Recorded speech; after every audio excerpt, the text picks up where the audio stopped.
is around.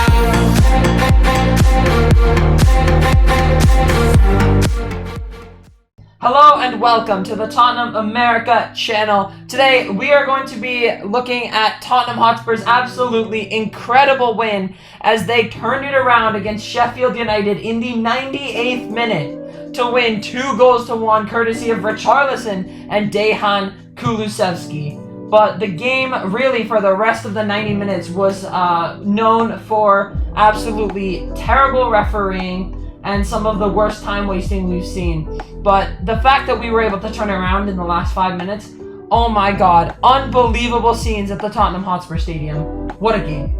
What a match. 2 goals, both in stoppage time to win it. Brennan Johnson made his Spurs debut, and he already looked like he came and fit in like Lego pieces right into our squad. And he did get a goal, but it was disallowed. Flag was up, but he did look like he was part of the team right from his first game today. Him celebrating at the end of the game after Kulusevski scored the winner was the real point for me, where I saw him just run off, arms up. All these players that we've signed, that Andrew signed, has been really just a pure, straight into the team. They're real glued to the team, and they've all got the same mentality. The game started fairly brightly for Spurs, I thought. We were dominating possession, we grew into the game. Sheffield United were sitting back a lot. And there wasn't a lot for, Sheffield United to do, and Spurs were just piling numbers forward.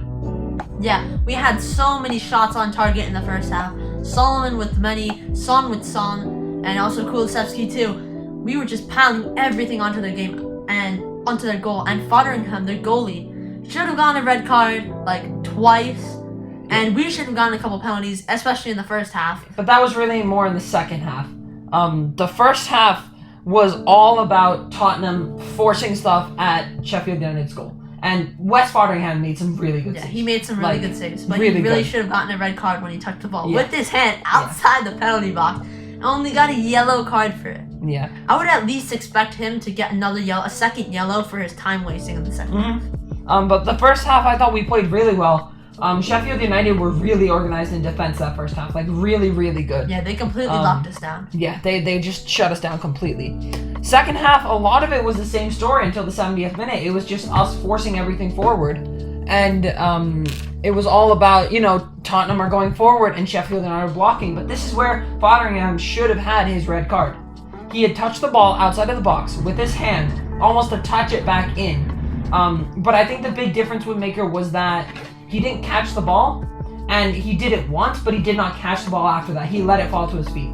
So in that instance, I guess it's up to the referee to decide, and he only gave a yellow instead of red. That's an okay decision. I'm not too mad about that. The thing I'm most mad about is that Wes Fotheringham wasted about 25 million minutes just holding the ball at goal kicks. And he didn't get a yellow for that. And that was just shocking because, if you're time wasting, that should be a yellow card, easily, straight away. And I think we saw it with Tottenham a couple of games ago. Vicario time wasted for about 15 seconds and he got a yellow. So, the refereeing just doesn't make sense sometimes. 3 penalty shots. Son went down once, Madison went down once, Basuma. I think some of them definitely should have. Some of them were a little soft, but I think some of them definitely had a possibility to be a penalty. Yeah. The one where Madison went down, it was right in the corner of the 18-yard box, of the penalty box. Went down, clearly stepped on, and went down. No penalty whatsoever. The check lasted a minute, less than a minute, 30 seconds. The referees were heavily biased in Sheffield United's side, and eventually it came to bite us because in the 73rd minute, Gustavo Hamer volleys in off the post into the back of the net, and Spurs are left 1-0 down here, playing against 11 men, a time-wasting goalkeeper, and the referee, which was absolutely terrible. But the meaningful substitution came in the 81st minute when Richarlison and Brennan Johnson entered the pitch for Sarr and Son. Perisic also came in for Solomon, but that one name that mattered was Richarlison because 90 plus 8 minute, who scores? Richarlison. I have to say all 3 of them really did really well. Were really important. I don't think even if Perisic didn't come on, we wouldn't have gotten the win because he was the one who put in that excellent corner for Richarlison's header. Yeah. Brendan Johnson also put a lot of pressure on the Sheffield United defenders and their goalkeeper too, and Fotheringham. They were pressing them a lot, especially after we got that first goal, and we were desperate to get that second. I do want to make a quick look at... Actually, we'll go on to that after Richarlison's goal, because his header was really good. And he struggled a lot with Brazil. He came off in tears in the first match against Brazil, for Brazil against Bolivia, with such a terrible performance. And then I believe he talked about how he wanted to look for, mental help. He wasn't in the best places. Got a goal in their second match. Then Ange comes out and talks about how he's ready to support all of his players and give them all the resources they need at Tottenham. And then he comes off the bench, provides the most beautiful goal to get us level. And then 3 minutes later, an absolutely perfectly weighted pass right to Kulusevski's feet to get the winner. What a goal. And this was on Kulusevski's weak foot. Yeah. Like, I don't think he scored with his right foot yet. This is his first goal. I think he has, but it's never been this kind of a strike. Maybe it was a tap-in or something like that, but this was his first actual strike on the right foot, not just a pass into the goal. Yeah, it was like a real, absolute, belter into the back of the net. Fotheringham, that time-wasting waste of a goalkeeper standing in his spot, did not move, and Kulusevski puts it into the back of the net. If I had no clue who Kulusevski was before today, and I just watched his goal today, I would think he's right-footed, to be honest. Yeah. I would not think he's left-footed. Took it really, really well. What a game. This comes off the back of Ange Postecoglou and Madison winning Manager Month and Player of the Month. Last time we won Manager of the Month, which was Nuno, we lost the next 3 games. And we look like that today, but no, Spursiness is gone. We're back. Absolutely eliminated. Now let's talk about the players' performances and how well they did. Starting off with Vicario in goal, really didn't do anything wrong. Wasn't really challenged much by Sheffield United. Sheffield United weren't really attacking that much in the first half. Second half, right before their goal, they did get some chances and leading up to when they scored the goal. But other than that, his distribution was really what caught my eye today. Yeah, Vicario's distribution was pinpoint spot on. When we were desperate to get that goal in the late stages, he was lightning fast. He was moving fast. He was even coming out he would just roll the ball to Van de Ven and Romero and immediately dash out of the penalty box. Yep. Looking at our defense, Pedro Porro and Destiny Udogie. Wow, what a fullback combination. Pedro Porro was really, really good today. Did not stop working. His pressure was unbelievable. Even he provided a couple good crosses in, but he did have to go off in the end in the 90th minute with a little bit of a leg problem. I think it was just a cramp, but I think that's a big attest to how much he ran today. He was an absolute machine. Yeah, he really worked his butt off today.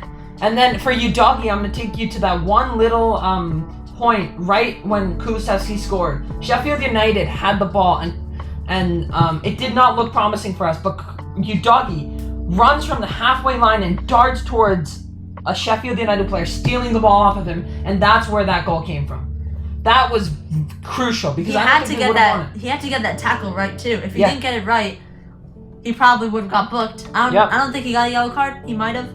No, he didn't get a yellow card. He wasn't booked already. But if he didn't get that challenge right, it could have been a yellow card, and we could have been, or he could have just missed it completely because there was a 1%, maybe 10% chance he could even make that tackle. So. And he was miles away as well. He was really committed to that. Defense, Romero, Van Ven, really good today. I mean, the goal wasn't their fault, but at no point other than the corner did they actually look like ever scoring. We locked them out really well. Van de Ven, I think, had a couple shaky moments, but he dealt with them. Yeah. He's also only 21 or 22. Yeah, see, so you have to remember how young he is and that... He's come from Netherlands. There's also a lot of pressure on him, except it doesn't seem like that because he handles it really well. Yeah. So I've been so happy with Van de Ven. Sarr and Basuma, very, very good performance. They were running the show today. Basuma especially, absolute god in midfield. He just runs. He just runs and runs, and he's the most balanced player ever. Has the right amount of physicality, right amount of pace, right amount of everything. Only thing I was disappointed by Basuma is that there were 3 opportunities for him where he darted into the penalty box. Beautiful dribble. But his finishing really let him down. Yeah, it was straight to the goalkeeper. His finishing is the only thing that he needs to really, really, really work on right now. Sarr, another good performance. Great moving the ball around. But what I liked as well is that he moved the ball really quickly. It was not slow passes, it was quick. Okay, I'm passing here. Okay, I'm going to the other side of the pitch. Quick, no doubt in what he wanted to do. It was just like right away. Yeah, and he's starting to look like such a mature player. He's not really like a youngster anymore. Yeah. Like, he is a youngster, but he doesn't seem like it. Same Yeah. thing with Udogie and him. They both look like they're really mature players and that they've been playing at this level for a very long time. Yeah. We'll move into our front kind of four today. Kulusevski, bit of a disappointing almost at times, especially in the second half. Yeah, I think when he makes his normal runs into the penalty box off that left flank, I think at times he took too much time on the ball. He dwelled on it. Okay, I get where he's coming from because against Man United, Sarr's goal was because he waited. If he put that block in, Lisandro Martinez would have blocked it immediately. But because he waited, he had the defenders go to ground and he had the time to pick out the pass. The problem is, Kulusevski did that so many times today that Sheffield United expected that. And that's why it didn't work. So that's why it's a bit disappointing. But that goal makes it up completely. Because weak foot, that kind of strike, he could have passed it to Brennan Johnson. He could have, switched it onto his left. But no, he just went for it, and it was a beautiful it was goal. all or nothing. If he couldn't just pass it off. He has to get that shot off. And he knew what he needed to do, and he was fully committed to it. Yeah. And he just unleashed it. And he just powered it into the net. Yeah. Madison, good performance, ran the show, but definitely fizzled out at the end. I think that was just pure fatigue. It's With a hard 12 minutes job. of added time and really so much time wasting. Yeah, and running. And just his and he was getting very frustrated too, and that could have played an effect on it too. Solomon, I was okay with. I thought he wasted a couple opportunities at times. He did, but the thing is with those kind of shots, coming in off the left hand flank and taking a curling shot, that's his specialty. Yeah, and he's confident in that. So it's even if he doesn't score, he can get a shot on, test the goalkeeper, maybe we can get a goal off the rebound. Yeah. But he just has to be careful not to sky it and stuff like that. I think he'll settle in more and more. Yeah, focus more getting it on target. Son, I loved his off the ball work today. His pressure and his runs were unbelievable. His pressure was ridiculous because 80 minutes in and he's dashing at the goalkeeper. It was unbelievable. He did get taken off, but I think it was a good move because who came on in his place? Brennan Johnson. And Richarlison. Yeah, that's the name I was looking for. But Brennan Johnson, debut, not a bad debut. Yeah, not a bad debut. Disallowed goal from him. I think it was a calm finish from him. He kind of knew he was offside. Yeah. Other than that, like I said before, his pressure was amazing. Yeah. Richarlison, that's my striker. I think we might see him back at number 9 next week. After today. Yeah, I don't know what Postecoglou's going to look at. Let's see who we play actually next week. It's going to be forgot about this. North Arsenal. London derby away. So maybe Richarlison may not.